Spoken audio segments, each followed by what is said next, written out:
Ishte një ditë e ngrohtë pranvere dhe banorët e pallatit të vjetër kishin dalë të gjithë në obor për të kërcyer së bashku. Muzika binte ritmike nga një radio e vjetër dhe këmbët e tyre lëviznin në harmoni, duke krijuar një atmosferë të gjallë dhe të lumtur.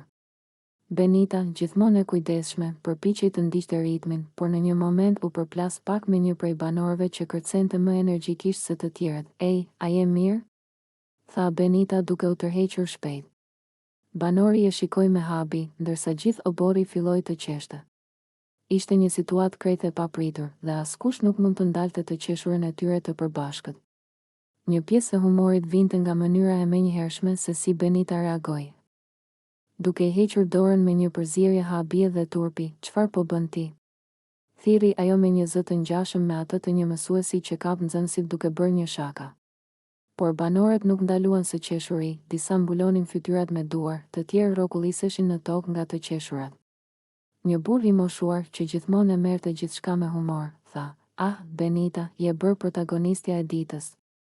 Ndërkohë, vajzat e reja filluan të improvizonin lëvizje të reja në ritmin e muzikës, duke e bërë situatën edhe më qesharake. Disa prej banorëve filluan të këndonin me zë të lartë, ndërsa të tjerët bënin shaka për momentin që sapo kishte ndodhur. Vetë Benita, pasi fillimisht u turpërua, nuk mundi të mos qesh me gjithë zemër. Tani ishte pjesë e lojës dhe çdo përpjekje e saj për të ndrequr situatën vetëm sa e bëri atë më komike. Koha kaloi shpejt ndërsa të gjithë vazhduan të kërcenin, të qeshnin dhe të flisnin me njëri tjetrin. Ajo ditë në obor nuk ishte vetëm një ditë e zakonshme pranvere, ishte një ditë e mbushur me humor, mijësi dhe momente të papritura që do të kujtoheshin për shumë kohë. Në fund, kur muzika u ndal dhe banorët u ulën për të pushuar, Benita u shikua rreth e rrotull dhe tha me një buzëqeshje, "Nëse kjo është qesharja më e madhe e vitit, jam e lumtur që isha pje."